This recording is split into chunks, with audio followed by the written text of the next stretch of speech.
My name is Maryhannah Throm. My maiden name was Hanson. I was born on Divide Creek in the house where we lived on January 23rd, 1927, and that makes it 88 years.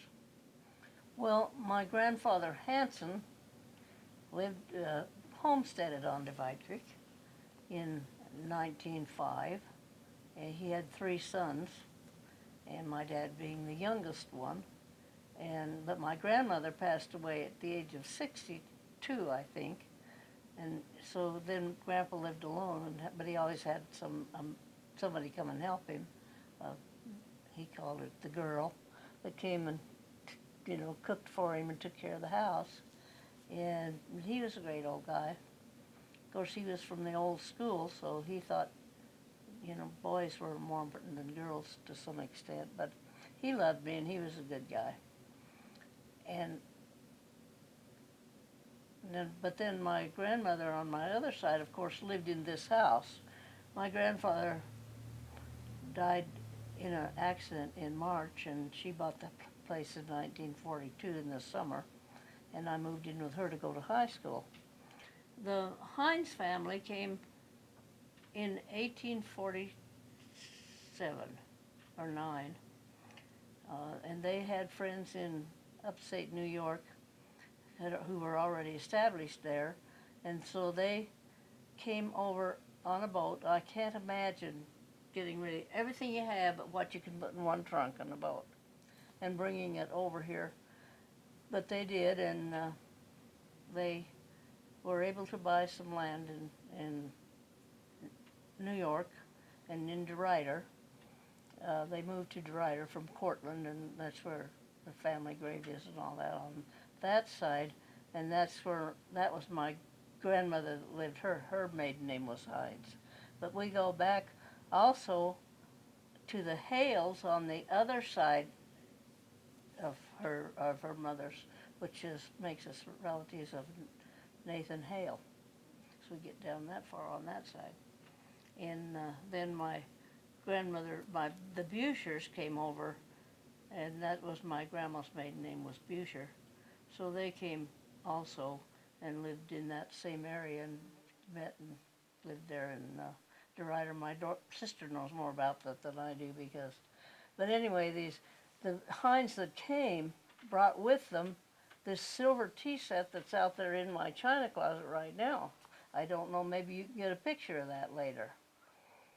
And they brought that one thing that was expensive that was not to be sold unless they were desperate for the money.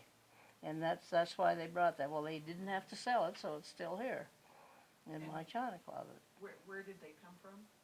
They came from England.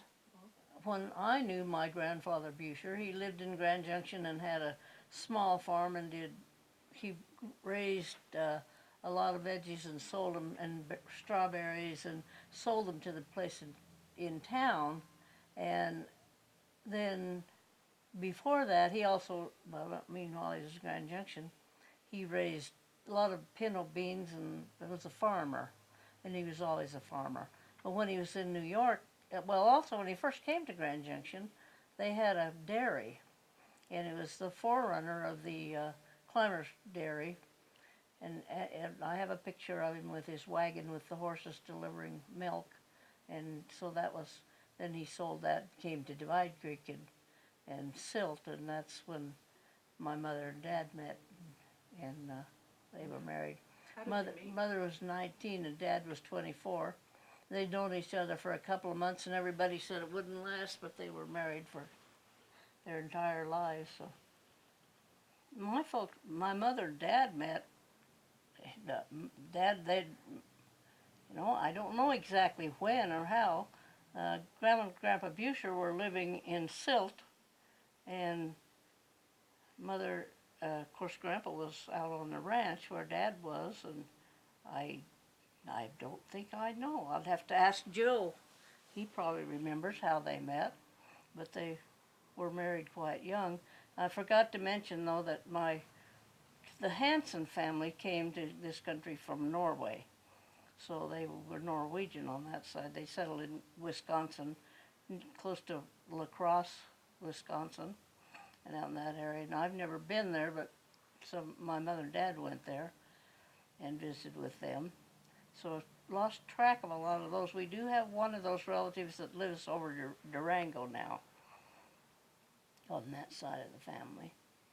But we go, of course, my mother had 2 sisters, and we cousins all lived together and out there, so yeah, I just wanted to be sure I got that Norwegian piece in, or I'll be in trouble. Well, I grew up out on Divide Creek because we didn't get very far from there in those days. The roads weren't good, the vehicles weren't good. We didn't go far from home.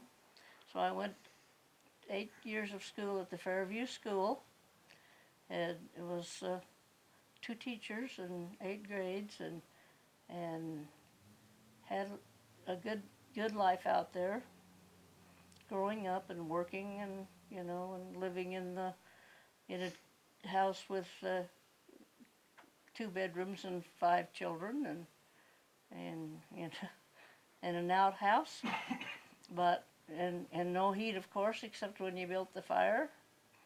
But we had a good time, except for the few times, because in 1935, when my sister was just a baby, there was a terrible measles epidemic that went through the world at that time. So they had to close the school. My little sister very nearly died, went into pneumonia. One of my little cousins, who was 22 months old, did pass away with measles and pneumonia. It was a terrible time. So the things we endured that people don't have to these days, if they'll just get their immunization, are measles, whooping cough, mumps, chicken pox. We had it all, sooner or later. But we also got to go out. It was a great community. We had the Williams family was our nearest neighbor, and they lived. It was probably close to I don't know, maybe 3/4 of a mile down to their house, but the whole neighborhood hung together. We had dances at the schoolhouse. We had parties at the schoolhouse. The church was right next door. We all went to church together, and it was a very closely bonded community. But we didn't get far from home.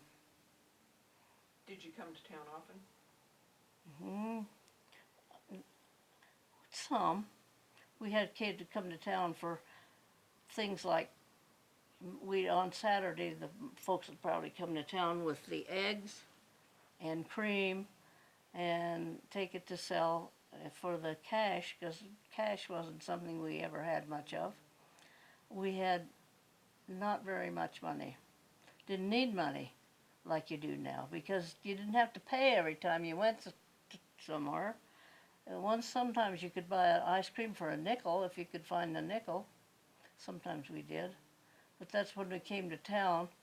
And later on, when we'd come to town, Saturday night downtown was like going to the mall. Everyone came in from all over, and there was lots of activity down there at that time in the mall. But we didn't. I remember when I was in the 7th grade, I got to go to Glenwood Springs, all the way to Glenwood Springs, to be in the contest for the school, and that was a big deal to get to go that far. Well, because we would go down to do and wave to the guys down there too. It was your patriotic duty to go down when the troop trains came through. How often did they come through, do you recall? Oh, I suppose 2 or 3 times a week, I imagine. They were moving those boys a lot. Pretty fast. You see, my freshman year was when the war started in 1941, December. I graduated in 45, just before it ended, so the entire high school was World War II. It was a different attitude than now. We had to all hang together, and whatever it takes, that's what we'll do. Shoes were rationed, gas was rationed, sugar was rationed. Sometimes we would share with other people if they needed something, and we had the coupon and they didn't, and just all work together because we had to win this war.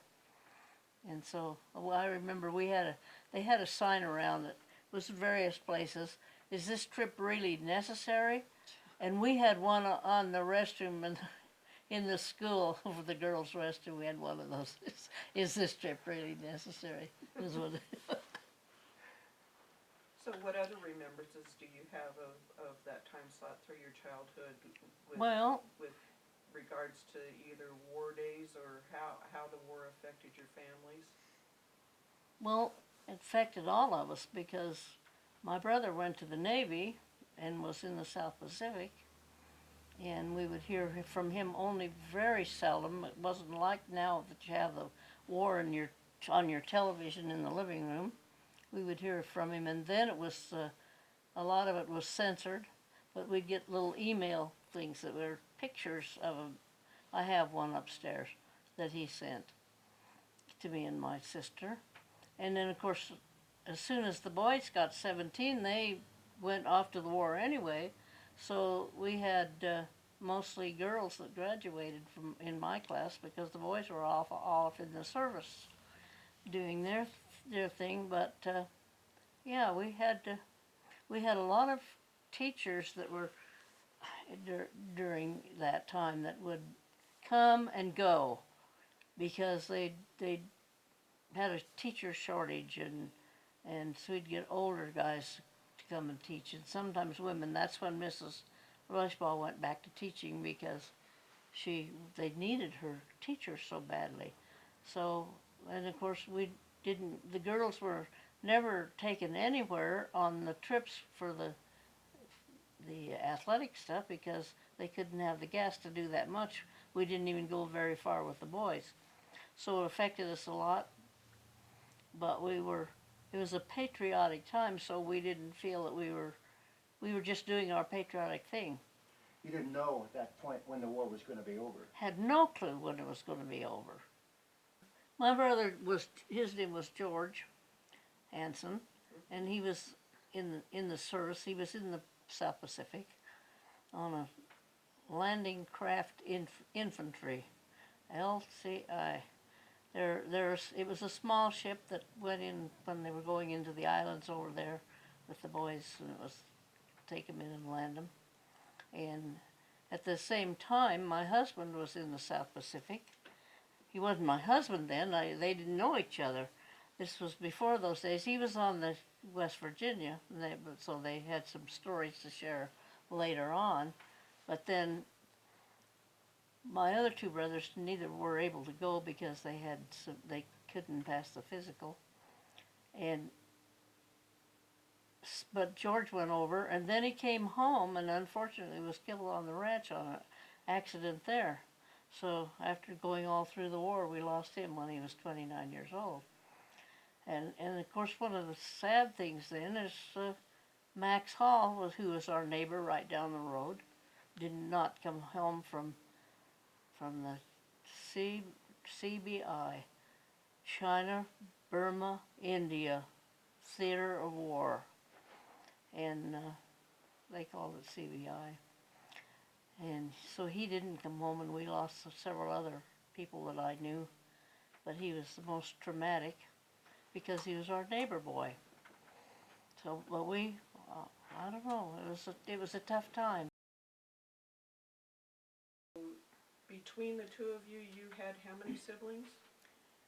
There was 5 of us total. There were 5 of us also. I had my brother Joe, who's still alive here, and George, who was the one in the Navy. Then John was the next one, just 2.5 years older than me. And then I came along, and I always told him I knew I was special. I was Daddy's little girl. Why not? And then my sister came along 7 years later. She lives in Delta now. And so she tells me she was Daddy's little girl. I tell her, but I was there first. So, but I think we were both pretty special to my dad, but because he was a good guy. We loved to spend time with our dad, my sister and I both. But we remember we we would not like to get sent to the house because that was our ultimate punishment. If we were out with Dad and we got sent to the house, because Mother always knew if we came to the house because Dad sent us, then she had chores for us to do there. It was a double whammy. They picked on us. They had that together. So no, but so there were the five of us. Chores. We lived on the ranch. We had chores to do. We had to go. My primary chore was to gather the eggs from the hen house and feed the chickens, and then feed the pigs, carry some grain over for the pigs, and feed them. And sometimes I had to feed the horses, but I had a little trouble because I wasn't very big, but I could throw hay over to feed the horses. Sometimes we had to clean the barn. That one, that's what you do on the ranch. You have to do all these chores. Wash the separator. Terrible job. Before the days of draft and the kind of soap we have now, just regular soap. I don't know if you're familiar with separators, but they have this little in there that has about 12 or 14, they call them discs, and they stack together, and I don't know the science of this, but when you turn the handle and the milk goes through there, the cream goes out one way and the skim milk goes the other way. And they would gather a certain amount of something or other from that, and when you put them in the soapy water, they got slimy. And you had to wash them till all that was off, and then scald them in hot water, and then stack them back together. And it was not a job anybody liked to do, but we had to do that. Sometimes had to, whatever was around there, go get the coal in, because we had to sometimes use coal and a lot of wood. Dad would go take the wagon and go over and chop down cedar trees, and we had a stack of wood out there. One of my chores was to bring in the kindling, but that wasn't when I got scolded from going to the house. It was just a regular chore. And I always had to go, that was my job, to fill the kindling so Dad could build a fire. And you get up at 5 o'clock in the morning, and the water would be frozen in the tea kettle on the stove. It was so cold in the house. Well, one time I didn't get in the kindling. My dad came into the bedroom and he said, "Get up and go get the kindling. I can't build a fire. There's no kindling here." He didn't yell at me. He wasn't even, he'd go do your chores. So you know what? I didn't forget the kindling for a long time after that. He got me up to go get it at 5 o'clock in the morning in the winter when it was bitter cold. And Mary, That was the punishment. I just wanted to say about getting up and dressing in the cold. My brothers were all older, and I didn't have to learn to milk cows either. Dad said the boys could do that. You don't have to milk. So they'd go out in the morning they'd be up and out milking the cows, and then I got to go out by the fire to get dressed. See, so because I told you I was Daddy's little girl. For fun, we did a lot of things. We had a lot of fun. We played cards a lot. Inside games. We played dominoes and checkers and card games and made some candy. Would make fudge that sometimes you ate with a spoon and sometimes you could cut it and eat it. It all depended. Then we always got honey because the J.E. Edwards down in Silt had bees on our place, and Mother, they'd always give us a 5-gallon thing of honey. Well, of course, during the World War especially, sugar was rationed, so Mother cooked a lot with honey. And we'd make honey taffy, and then we'd pull it. And then, I don't know whether we could have eaten it after that or not, but we did, and it didn't. I think it increased my immune system, probably. You didn't die. Didn't die. I didn't die from eating taffy. So we did, and then outside, we did a lot of, in the summertime, the whole neighborhood would come and we'd play softball out in the field and have a good time playing softball. And if we had enough to chew up sides, we didn't. If we didn't, we played work up. I don't know if you about work up or not, but I don't know if you want me to describe that game, but it was different. We kind of made our own rules to fit whoever was there. when we played work up, the guys, big guys that could hit the ball real hard only got 3 outs, no matter how many times they got out. Then they had to go to the field and let the little younger ones work up that weren't quite so good. And we had a lot of fun doing that. And then, of course, we'd make ice cream, and we'd go down Hall's all. His name is Joseph Martin Hanson. He was my dad's, just older than my dad. Albert was the oldest, then Joe, and then Richard, who was my dad, Dick Hanson. He went to over to France in World War I, and he was killed in action. So we have letters that he wrote to my grandmother that, or no, that's wrong, that she wrote to him that came back. So we have that evidence that had a hard time at first proving some of this stuff because some of the records have been lost. But anyway, then they named the Kelly Hanson Post here, and the Hanson, that's the Hanson, is my Uncle Joe Martin Hanson. The Kelly is Charlie Hanson, who also lived out on Divide Creek, and I have no idea whatever happened to his family. Nobody that I know seems to know anything about him. But those were the 2 boys that came from this area that were killed in World War I. The Kelly Hanson Post is here in Rifle, and it's the American Legion organization here in Rifle, and they have now the memorial out north, if you haven't been out there, that has the names of the servicemen from here. And John Scalzo did a lot of that work, and gathered up the names, and he also brought me a picture of it, and on that one Hanson was misspelled, and I said, I can't hang this on my wall, John, you spelled Hanson wrong. And so he had another one made for me because it's H-A-N-E-N, Hanson with an E, not an O. Because he's from Norway. Because he's from Norway. You know that. Yeah. That's the Norwegian one. And so that was really hard on my grandmother. I don't think she ever really overcame that, losing that son that didn't come home. And so it took a long time to get his body back, and those things were different in those days. It was months before his body was returned. And he's buried here in Rifle. And when I was a child, we always went Memorial Day because they always had a service, and they had the gun salute, and that was done over my uncle's grave, and we never questioned that we were going or not. That was like getting up in the morning. That's what you did that day.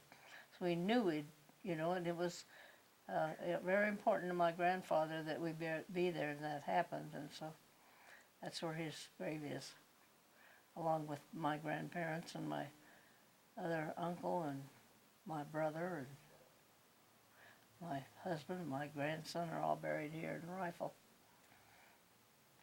Interesting thing, I told you Dewey Williams was our next door neighbor, and when you go to the cemetery now, here's my mother and dad, and up just a little ways, there's a couple of 3 in between, but up just a little in that same row is Molly and Dewey and Jim Williams. So they're still neighbors. Oh, yeah. Well, I was just saying, we went down to Hall's, who had ice, and would make ice cream and have ice cream when we had a chance. And of course, it was made with cream for our own cows and eggs that we came from our own hands, and so it was really good ice cream. And sometimes when the peach season was on, Mother would put peaches in it, and we'd have peach ice cream. So, and that was always good. And of course, people would make cakes, and we'd have a lot of fun. In the wintertime, we had sledding parties up on the Tolan Hill, which is up the road from the schoolhouse. And in those days, it was steep. Since in the later years, they've cut it down for cars, but it was a steep hill, and if you got a good run and there was a lot of ice on the road, you could go almost to the schoolhouse. Then you had to walk back, or sometimes there'd be somebody with horse or something that would pull you back up the hill. And we'd ski and but we had a good time on the ranch. Once in a while we'd have not so much fun. Things would happen and somebody'd get hurt, but we didn't worry much about that. Then I remember, but my brothers built a bobsled on a plank, and it was probably 12 feet long, probably a 10 by 4 plank between two sled runners that they got somewhere, and they pulled that thing with a old pickup up quite a ways up the road to about 10 miles up the road, 8 or 10, and we came down this really steep hill called Kindig Hill, and the bobsled broke. So we've got 12 people, every foot on this, we've got everyone that could round up. And so they're wondering now, how are they going to get home? And I don't know exactly how they did, because Dewey Williams, one more time, came along and there were 3 of us girls, and he rescued the girls and took us back home. And the boys were on their own to figure out how to get the bobsled home, the broken down bobsled, and get back home. So they finally made it somehow or other. But anyway, it was a day that turned out not to be quite so much fun. And then we also used to ice skate a little bit out on the creek sometimes in the winter time. And as little kids, we played a lot out in the gulch. I remember my cousin Clifford and Ernest and Irene, and Irene was too little, and George, and we'd go out in the creek and we'd catch frogs and kill them and cut off their legs and fry the frogs' legs and eat them. And we either had burned potatoes or raw potatoes probably, out in where we had a little place that we had made up out there. It was kind of a cliff, I guess. It wasn't really a cliff, but we called it a cliff. So we had our stove and our everything up. We cut it out and made it so it was hand level. We didn't have to get down into the fire. We could fix this all up. And Mom would just, I guess she figured we'd come home when we got tired or it got dark, because we spent a lot of time out there playing in that gulch, catching frogs and cooking potatoes and having fun.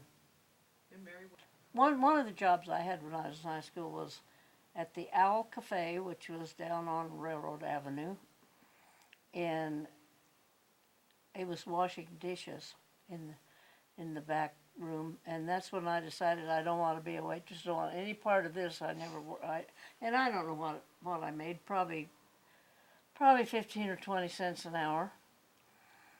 But my first job was at the Ben Franklin store for Jack Dix, and that's when I worked with Bev Johnson, and we worked there, and my pay was to start with 19 cents an hour. And then I got a raise and it went to 22 cents an hour. But I worked there for a little over a year, and I saved some money.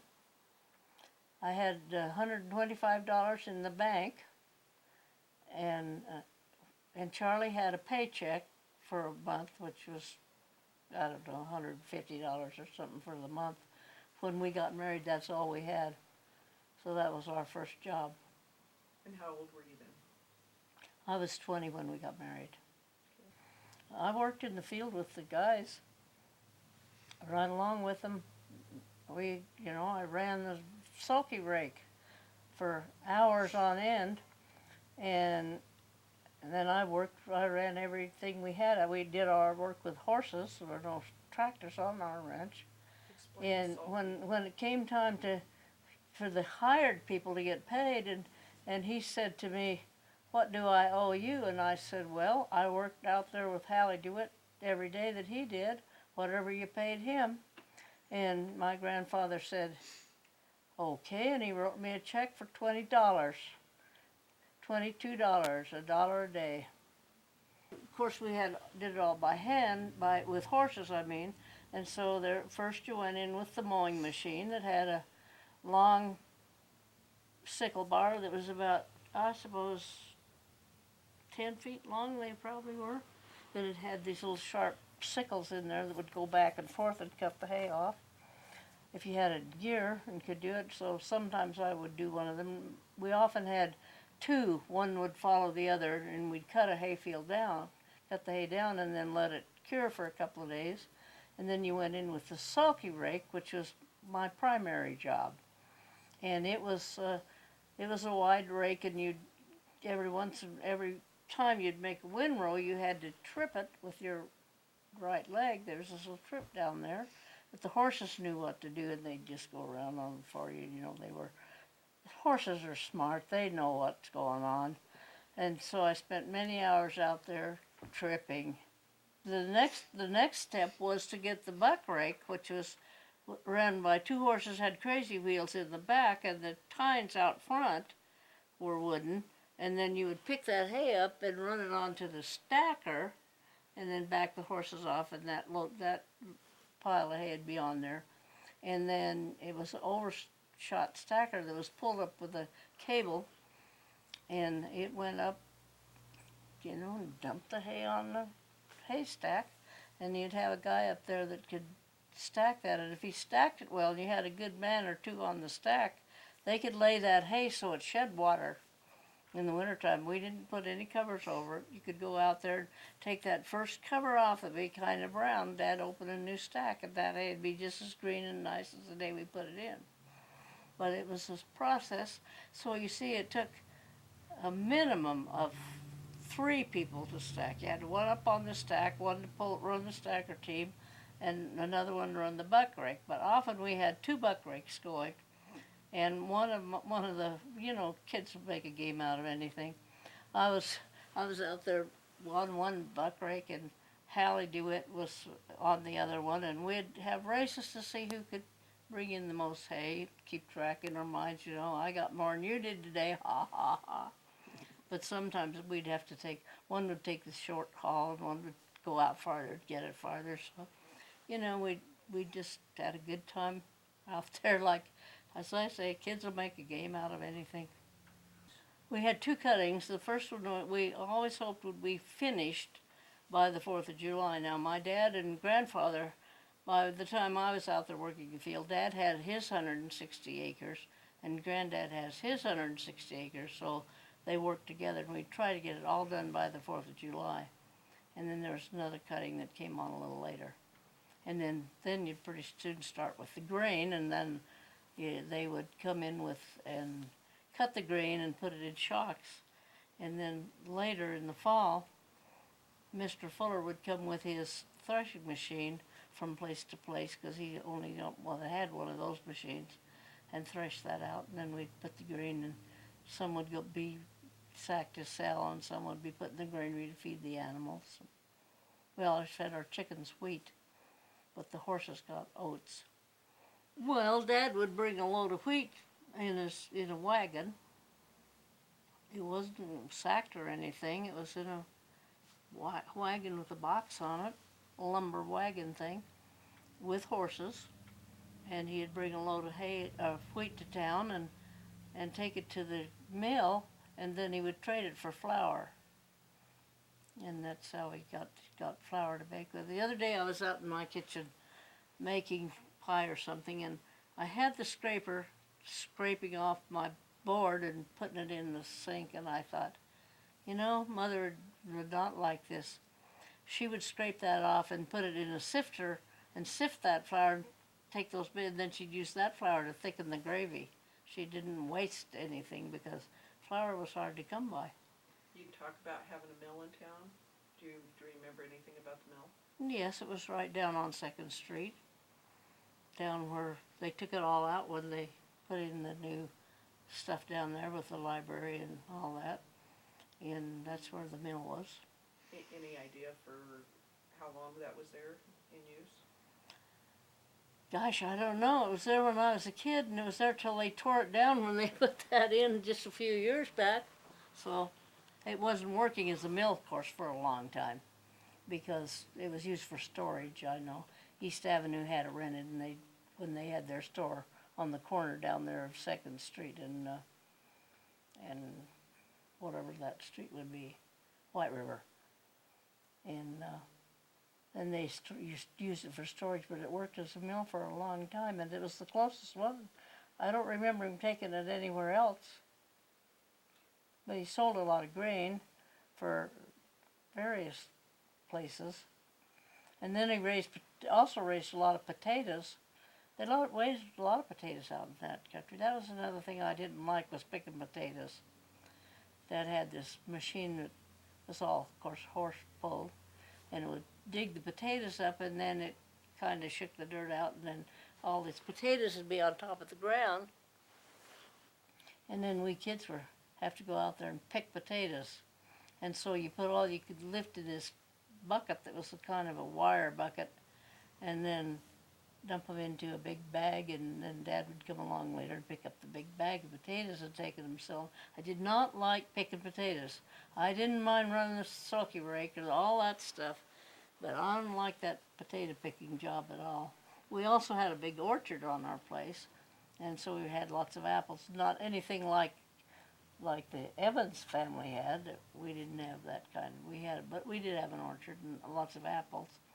And so my dad didn't pick apples much. He'd get the neighbors to come in and pick apples on chairs. You could pick them and take a bushel and give me a bushel, and they went to the root cellar thing, and he didn't pick apples much, but I picked a lot of apples just to eat.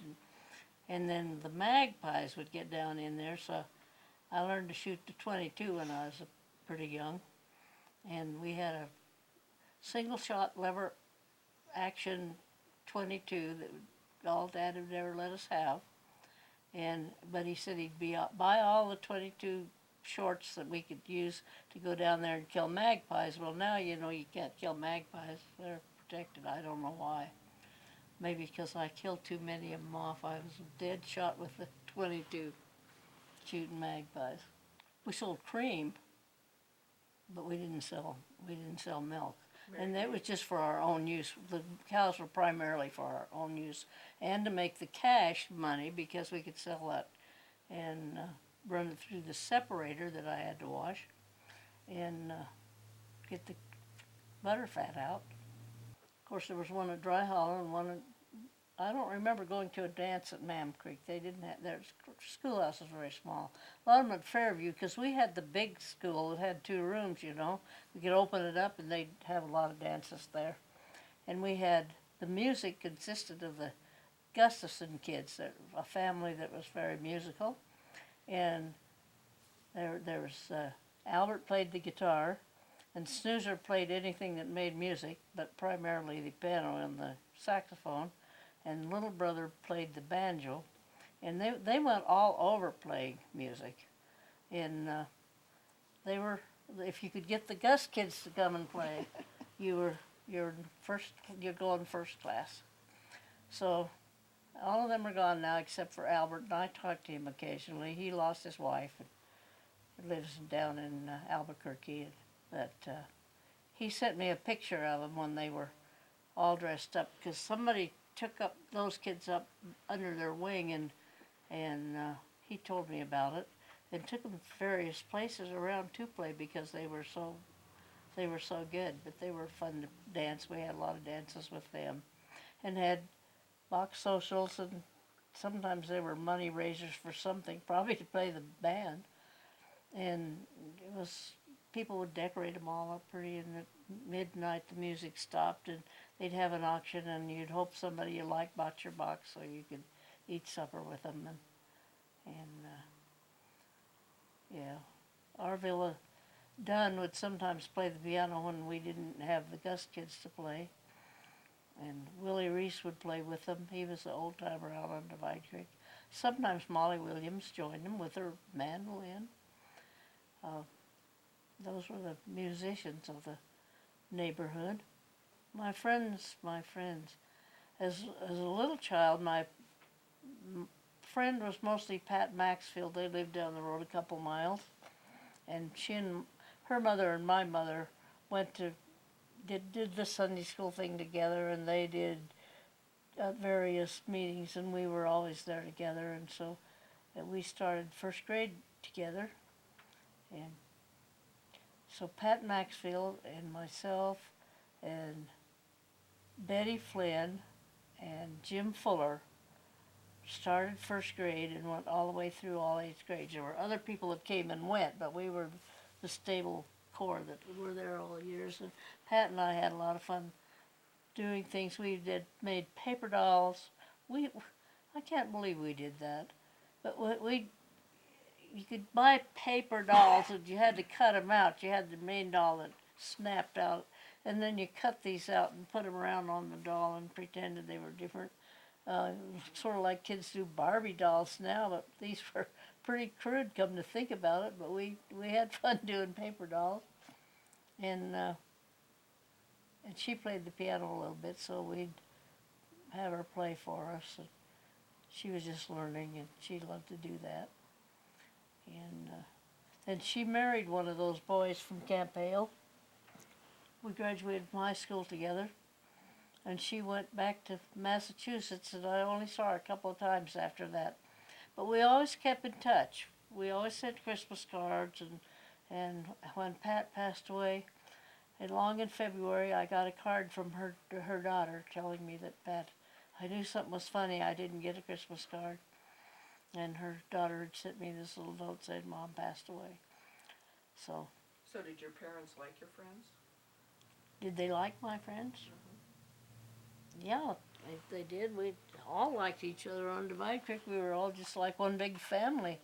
So did your buddies get you into trouble at any point in time? Heavens, no, I never got in trouble. I didn't need any help from a buddy. I could do that all by myself. I don't know if my buddies ever got me in trouble. You knew your neighbor. You knew all about them. As well as you knew anyone. When I moved in with my grandmother, it wasn't, we knew the people next door. It wasn't Becker's at that time. And the kids all played together, and my kids all played together, and we had a good time when we were smaller.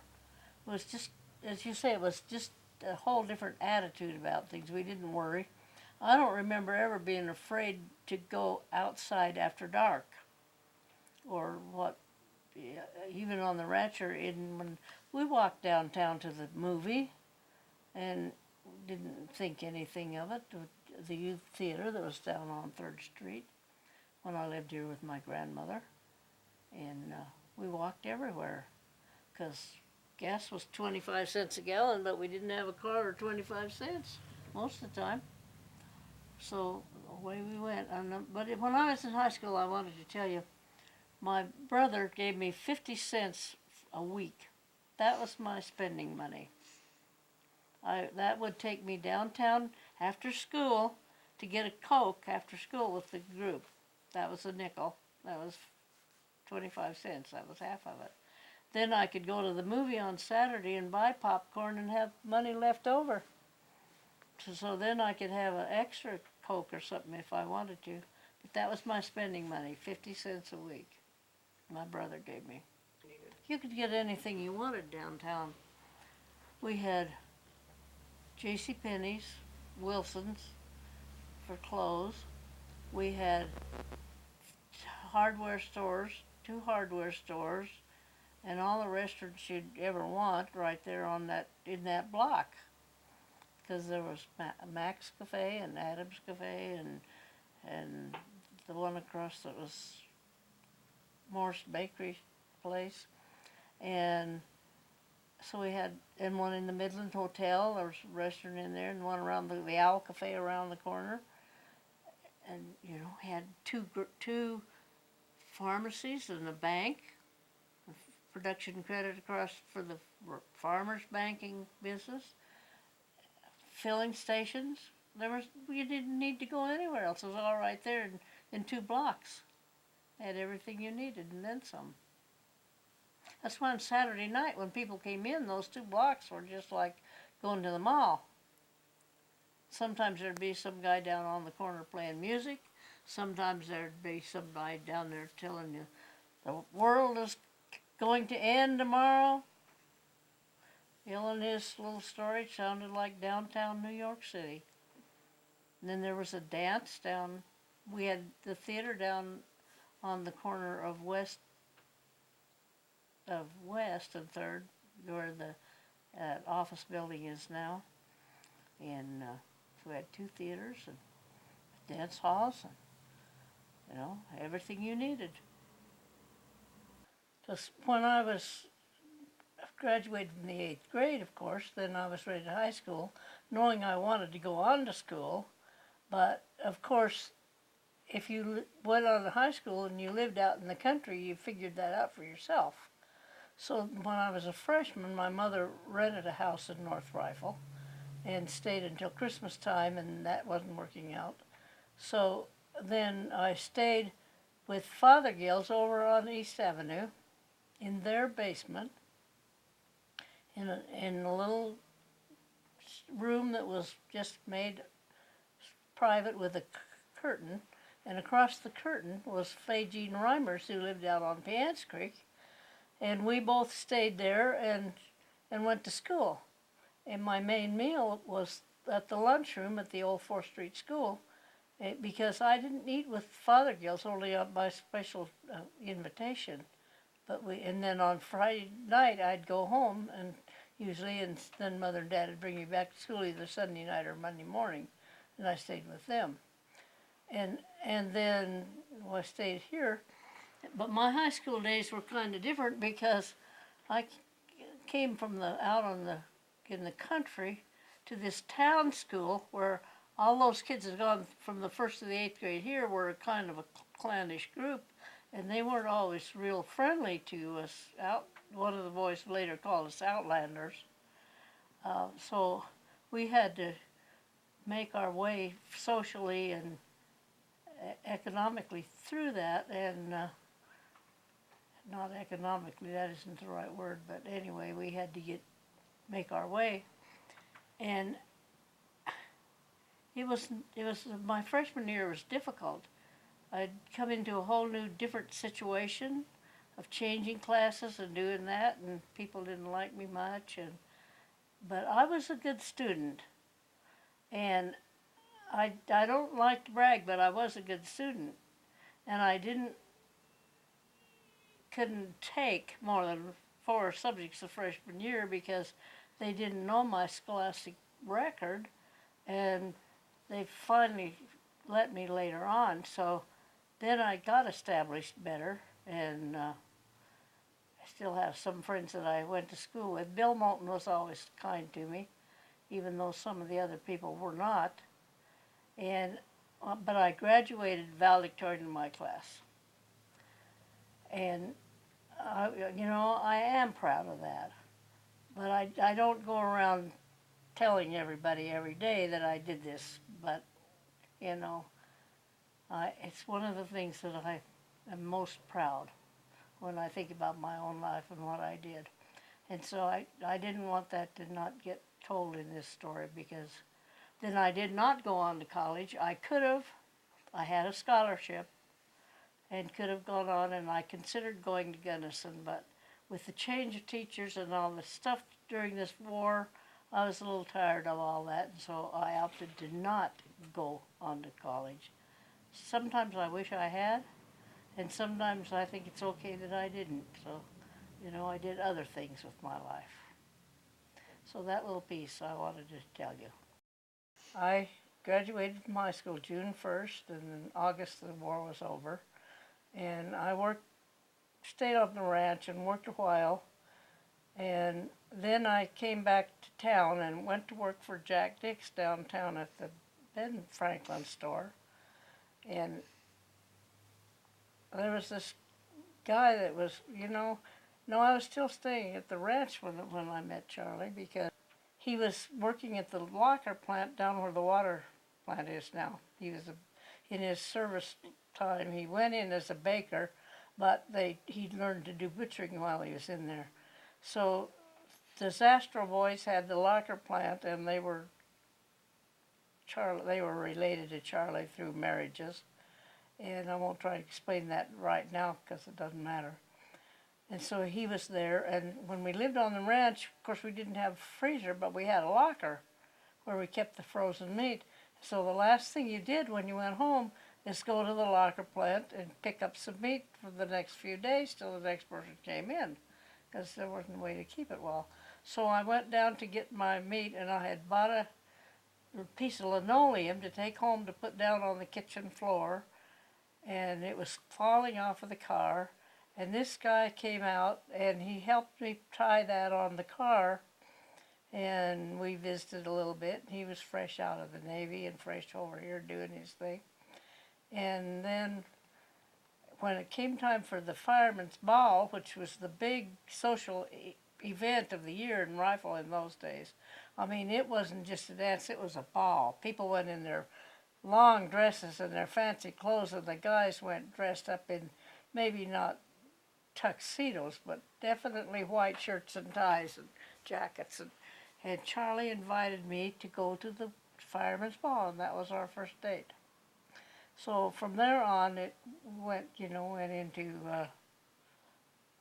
that was in May. And then we went together, we were married not that July, but the following July, on 7th of July. And so that's how I met him, because he's a World War II vet from the Navy and had lived in Denver. Now I didn't know for a while that he had 3 children from a previous marriage. He didn't tell me that right off. And by the time he told me it was too late, he already had me hooked. So, we were married then for 51 years and raised our 4 children here. Marianne and Donnie were both born out in a little hospital out here that used to be, no, they were born down at Thomas's maternity home on 2nd Street. I got things, sometimes I get mixed up. Forgive me, I'm 88 years old. And they were born down there, and that was kind of one way to do things. And I had to stay in bed for 10 days with the first one, and then only 6 with the second one.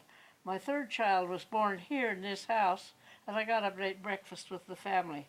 Things change drastically. Then my little Karen was the one born out here with my youngest one. She'll be 60 years old.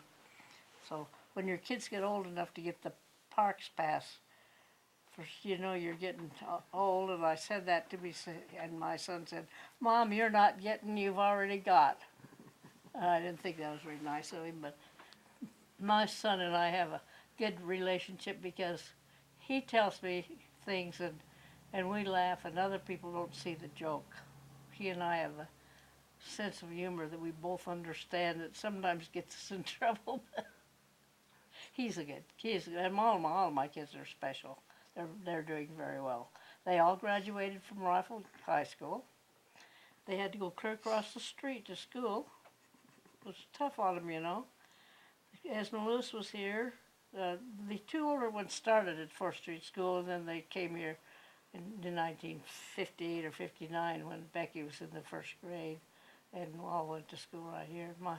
My son used to, he never took all of his work to school with him. He'd leave his music or whatever he needed for afternoon on the dining room table, and then he'd come across and get it, so he didn't have to carry all that stuff. Well, he wasn't supposed to do that, I know, but I didn't stop him from doing it.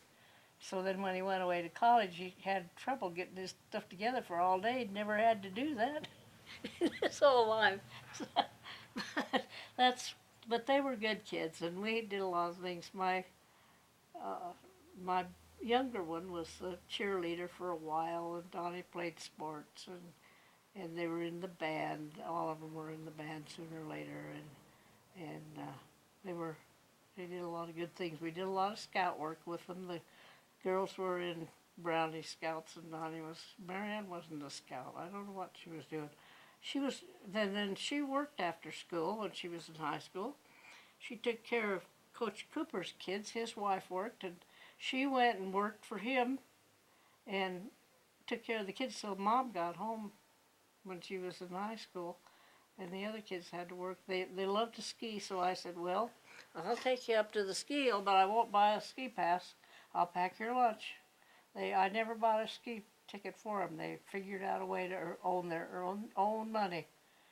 My brother thought I was kind of mean to them, but they learned where it came from, and they're all doing well now. So yeah, I'm proud of my family. When my grandmother moved here, she I was a Methodist, and she took me to the Methodist church, and I was in the MYF there, Methodist Youth Fellowship, and went to church there.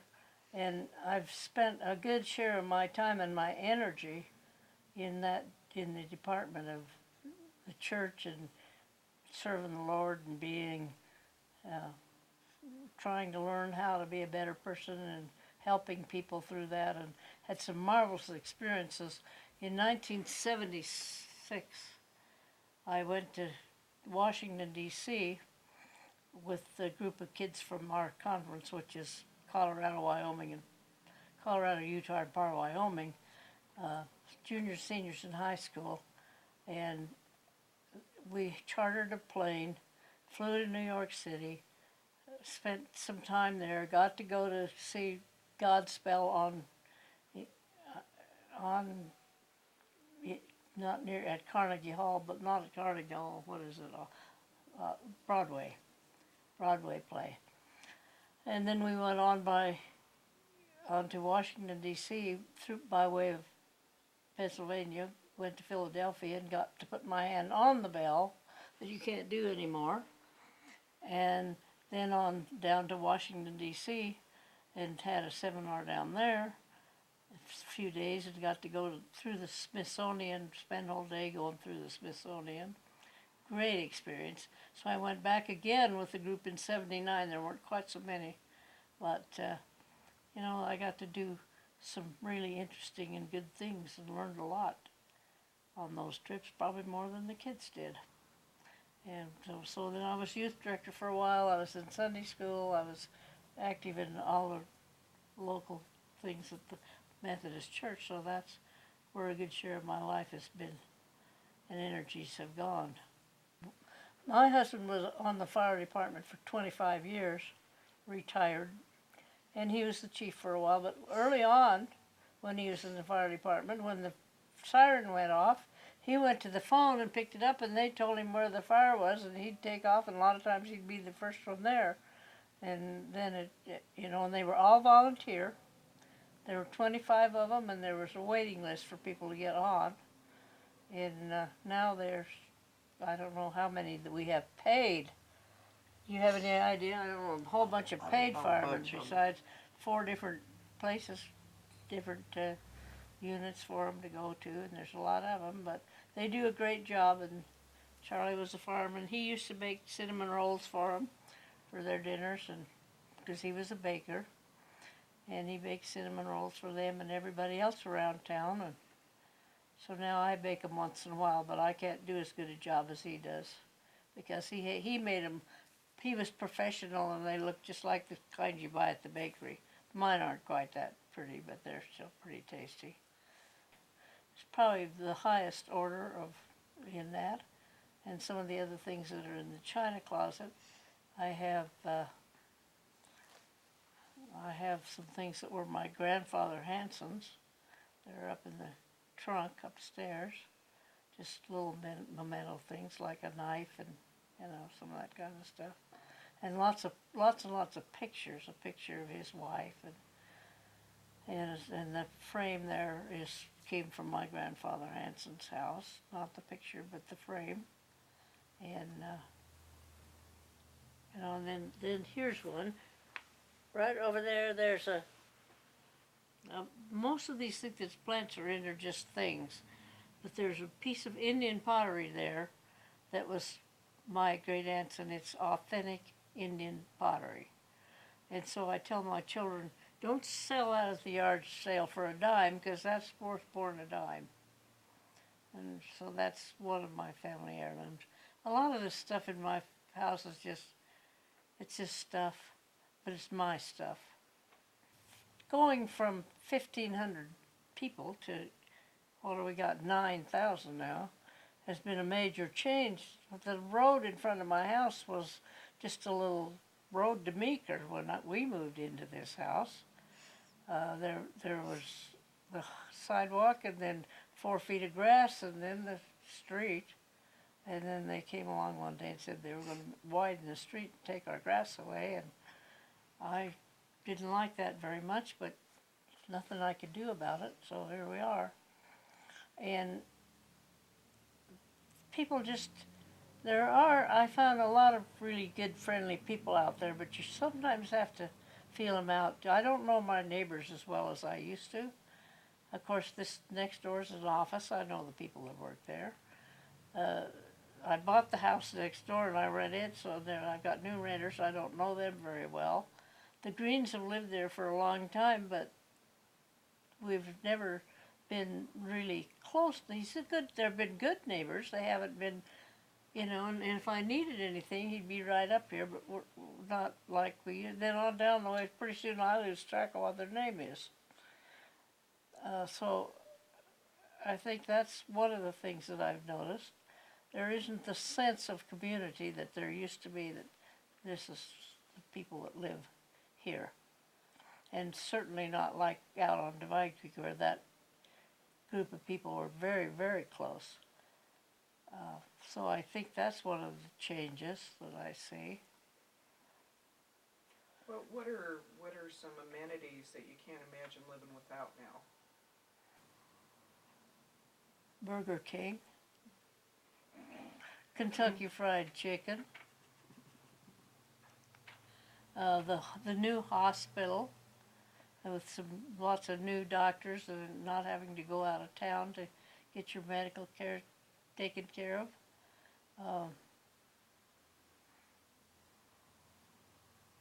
Those are the primary ones I use. We had 9 people on a party line, and everybody could pick up the line. You could hear who was talking, and if it was an emergency, you said, "I have to have the telephone," and they'd hang up, and it was different. And then when you had the glitch is when the wires would get crossed, and my dad and Dewey Williams would get on their horses. Dad and Dewey Williams did everything together. They'd go out and ride along until they could see where they were crossing, and they'd take a lariat rope, and one of them would rope it, and then they'd be able to ride along and pull those wires apart and get them so the telephone would work again. So now when I'm on the phone, I'm talking to my kid. First thing you know, I'm talking to myself, because just dropped the call. So I guess they're not perfect, but I can't imagine being without them. Even though I fight the computer, I respect the many things that it can do. It's amazing what you can do with them if you know how to run them. And I muddle through and do even a few things. Like I can send an email that I got from my nephew on to my sister, because I thought it was worth sharing with her, and I can do that. So it's just that's the big change. And Charlie would pack in 5 or 6 buckets of coal and put them on the screened-in porch for me, and I spent all day in the cold winter time packing in more coal and packing out more ashes. We had a coal stove in the kitchen, and then finally we got a water heater one time when we came in and from camping and stuff, and we were all dirty, and we had to build a fire in the stove to heat the water in the tank so we could take a bath. And so he said, "Well, let's buy an electric water heater. You could get those those days." So we put an electric water heater in the kitchen so we could have hot water. And then we got a different stove and upgraded, and we've just upgraded down through the years as we've come along. So some change is good and some is not so good. Sometimes there's just too many people that I don't know. Well, I used to go to the store and know people. Now I go to the store and I'm lucky if I know anyone. Had 5 grandsons. And then I have 7 step-grandsons of me, Charlie, from his first marriage. And they're very dear to me, all of them. But I have of my own 5. Marianne has had 2 boys, and her second boy killed himself, had suicide case, and that was saddest thing in our life and one of the most difficult things to deal with is suicide, and especially of a young person. But I was able to finally forgive him, and now I can look at his picture when I was mad at him for doing that. And then Becky has one boy, and he has two little girls, so those are the little great-granddaughters. And then Marianne has, no, we're down to Karen. Donnie doesn't have any. He married, but he never had any children. Karen has two boys, Mason and Corey. Mason lives in Grand Junction, and he and his wife just recently had a little baby girl, December 2nd. Her name is Lincoln Alexis, and she's just a little doll, as all of them are. And of course, Marianne's two boys well, the one died, the other one has two children, Chance and Caitlin. Chance and Caitlin are very active in rodeo. They both ride and rope and do barrels and stakes, and have each one of them have won a saddle doing their rodeo stuff. Chance is 16, so he's almost driving, not quite got there yet. And then I have these stepchildren that are very special to me. And last summer I went to California to the wedding of one of Charlie's granddaughters. And that was great fun to get that group of people together.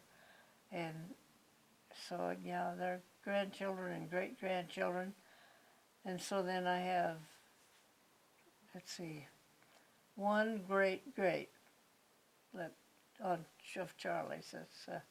So that happens, if you go long enough. And they're all very special to me. They're all doing well. The two, Chuck and Carolyn's oldest boy lives in Des Moines, and their son Sammy is an extremely good student and bright and active in a lot of things. Their girl also does very well. So I got to go visit them last year. Flew out with Chuck and Carolyn to Des Moines. I'd never been to Des Moines before, so I got to do that. It was cold, but it was fun seeing the kids. We got to go watch the little girl practice her swimming, synchronized swimming. And it wasn't a meet, but it was more fun to do that way, because then we got to see her do it several times. And that was fun to see her. And we went to Sammy. He was in mock trial, and we got to go watch him do that while we were there with those children. That's Chuck's oldest boy. His other son lives in Denver, and they come over every once in a while to visit with me and bring their two children. And they like to come over and go to Meadow Lake and go fishing, and so we do that with them. So, and then my step-granddaughter came this year with her son and her husband and had Christmas with us. And they live in California. Then her brother, they also live in California. And a couple of years ago, the older boy said, "Dad, we've got to go see Grandma Hammer. She's not going to be there forever." So they drove out and spent a week with me, and we had a good time with them. So it's a pretty good-sized extended family that I have, and that I hardly ever I get different groups of them together at a time. If I got all of them together at a time, it might be chaos, but that doesn't happen. But there's just a lot of, I see them all, and I love them all. Take every opportunity to go somewhere and see something you haven't seen, or be somebody you haven't seen in a while, or even see somebody you have seen.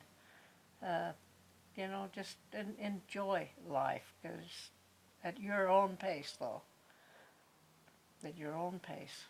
My grandfather was very, he's the one who taught you to be responsible, and my other parents did too, but he primarily was active in his community, very responsible with his finances, keep track of what's going on. He died at 94 with all of his books right up to the penny, and I think I inherited some of that from him, learned that from him. My mother and dad were very caring people, active in the community. Yeah, and then, so they had a good influence. Some of the pastors that I've had at the church have helped me shape my life, make me understand the importance of being kind and reaching out to people and, you know, staying in contact with people. And so that's been an important part.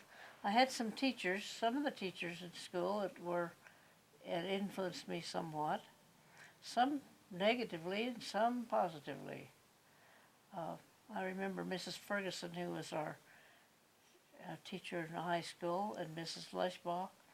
Both helped me understand the importance of getting things done right.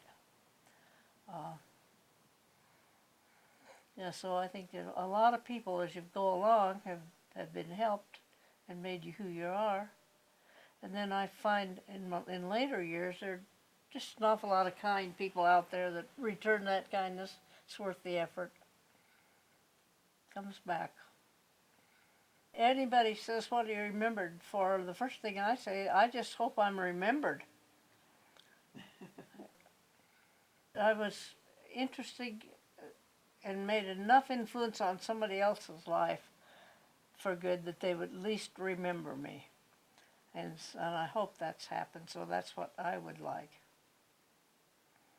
That maybe along the way I helped somebody else, because I was helped along by a lot of other people as I went along. When I came to town to high school, I guess I must have been kind of, I don't know, hard to get along with. Because one of the guys called me a hammerhead because I was, you know, and that got shortened hammer, and that's where it's been forever. Well, then I got to be a scout leader. Well, first I did Sunday school, and the kids, Maryhannah's kind of unwieldy for a little kid, and I don't like to be called Mary because it's not my name. It's her name, it's not my name.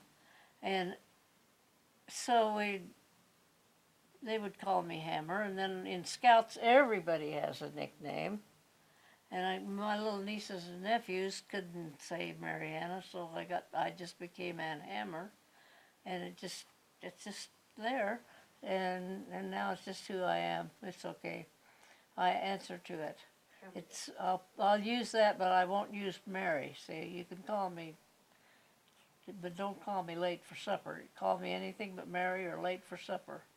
And I understand your family has an extra name for you too. The general. And why's that? Because I am expected to lead, to start things, get things going. Because sometimes when they sit around, they don't know what they're going to do. And I tell them what they're supposed to do, and I don't ask them, I tell them. So they call me the general. I told them the general's retired, you've got to take over, but I don't know, they weren't trained up for taking over very well.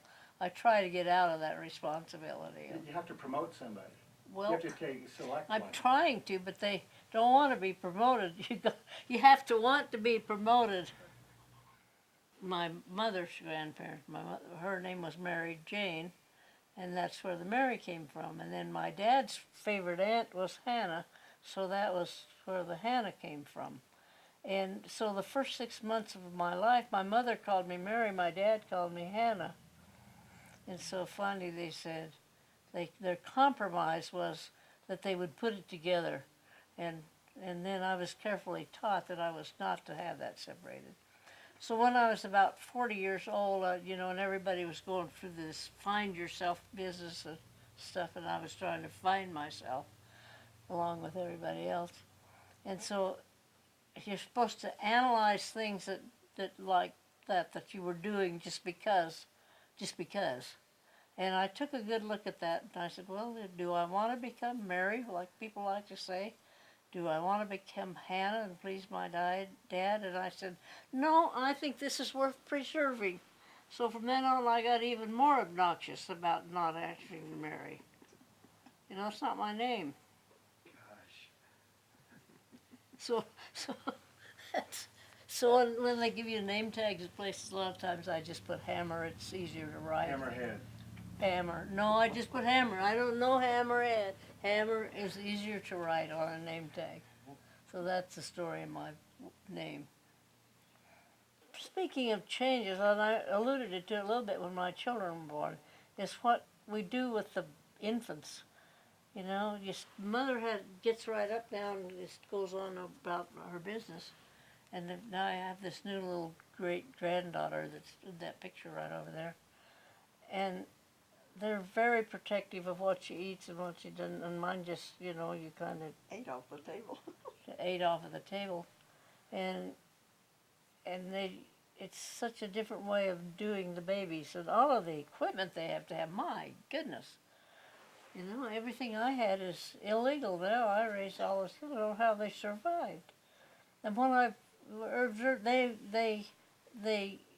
how soon you can feed them and what you can feed them and what kind of equipment they have to sleep in, on their back, on their stomach. On their side. On their side. They can't make up their mind. What I've noticed is that most of them survive in spite of us.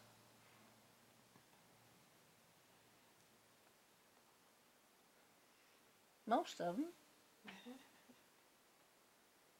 We did. Yeah, we did. What I wish is I'd paid more attention to what my mother was telling me. Typically, I think we understand you don't bother the kids with adult problems. Yeah. And so you didn't tell the kids that. And then when you got grown, now my dad was a good one for me to converse with when I had anything like that because he never told me, now this is what you better do or you should do this or that. He'd just say, have you ever tried to think about it another way? To Alamosa with the first of the Spanish, so she was there long before our family was. But there's an energy, a strength that those kind of people, I'm not sure I'd have that. The intestinal fortitude to do that, to pick up everything that's here and go where I don't know but a handful of people, maybe. It's amazing. But I'll never know what they did. My kids are never going to, grandkids are never going to experience the freedom we had to go out in the gulch and build a fire and catch frogs and play in the mud and the dirt and mess around. They'll never have that experience, but I won't have what they have either. So as I say, it is what it is, wherever you are in life, and you make the best of it. And it's all good. It's a good life. Lighten up.